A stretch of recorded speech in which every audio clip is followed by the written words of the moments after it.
Bonjour, je suis Gaël Châtelain-Berry, bienvenue sur mon podcast Happy Work, le podcast francophone le plus écouté sur le bien-être au travail. Pour cet épisode, j'ai choisi de parler d'un sujet que j'adore, la bienveillance, mais pas n'importe quelle bienveillance, la bienveillance dont vous allez faire preuve envers vous-même. Et oui, ça je suis assez convaincu que ce n'est pas en se flagellant avec des orties fraîches toute la journée que vous allez pouvoir être bienveillant avec les autres. Il est très important de prendre soin de vous. Alors physiquement, certes, mais pas que. Non, je ne vais pas vous expliquer qu'il va falloir manger macrobiotique et faire un footing de 10 km tous les matins pour aller bien. Non.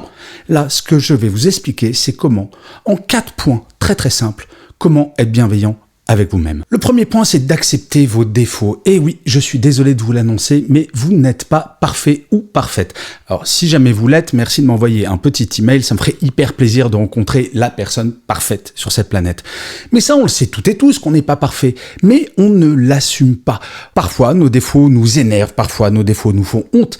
En fait, il faut accepter ces défauts et les utiliser pour apprendre de nouvelles choses. Regardez, quand vous avez appris à marcher, il a fallu que vous tombiez près de 2000 fois pour faire seulement 3 pas.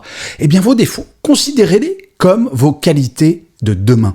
Utilisez vos défauts pour progresser au lieu de considérer vos défauts comme quelque chose qui vous ralentit. Ça, c'est vraiment important. La deuxième chose, c'est d'admettre que vous avez des limites. Et oui, vous ne pouvez pas tout faire. Par exemple, moi, j'adorerais pouvoir courir le 100 mètres en moins de 10 secondes.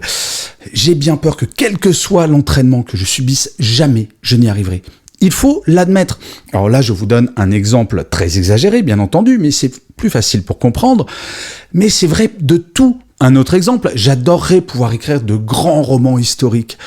Très honnêtement, je n'ai pas la capacité intellectuelle de faire. Alors, bon, je vais être franc, je n'y ai pas goût non plus. Mais cette limite-là, il a bien fallu que je l'admette. Eh bien, avoir des limites, ce n'est pas être limité. Avoir des limites, ça veut dire que vous allez pouvoir focaliser votre énergie sur les choses sur lesquelles vous n'êtes pas limité.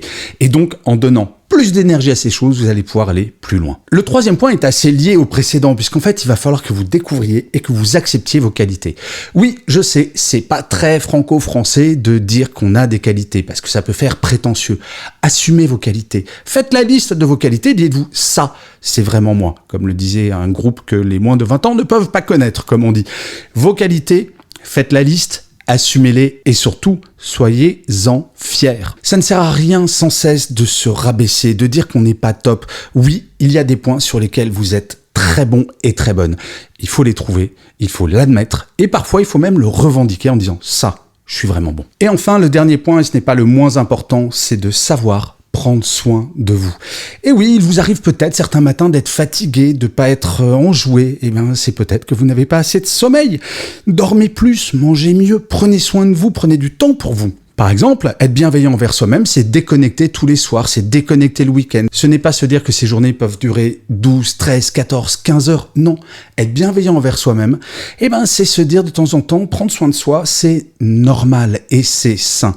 Et la chose qui est absolument formidable si vous appliquez ces 4 points de la bienveillance envers vous-même, c'est que vous allez voir, vous allez être beaucoup plus performant physiquement et intellectuellement. En fait, vous allez gagner sur tous les tableaux, du point de vue personnel, et du point de vue professionnel.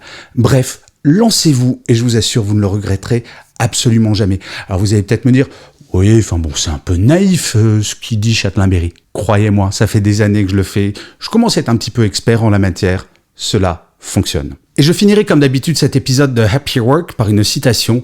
Pour celui-ci, j'ai choisi une phrase de Malek Ben Safia qui disait « À un moment, tu dois faire ce qui est bon pour toi. » et non ce qui est bon pour les autres.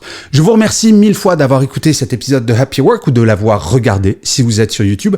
N'hésitez surtout pas à vous abonner, à commenter, ça c'est très important, à mettre des pouces levés, des étoiles, bref, à dire que vous aimez Happy Work, si c'est le cas, bien entendu. Et petite nouveauté, si vous êtes sur YouTube, maintenant vous pouvez, en plus de vous abonner, joindre la communauté Happy Work sur YouTube pour assister à toutes mes conférences que je vais mettre en ligne petit à petit. Voilà, c'est tout facile. Rendez-vous sur la chaîne Gaël Châtelain-Berry sur YouTube et vous trouverez toutes les informations. Je vous dis rendez-vous au prochain épisode et d'ici là, plus que jamais, prenez soin de vous.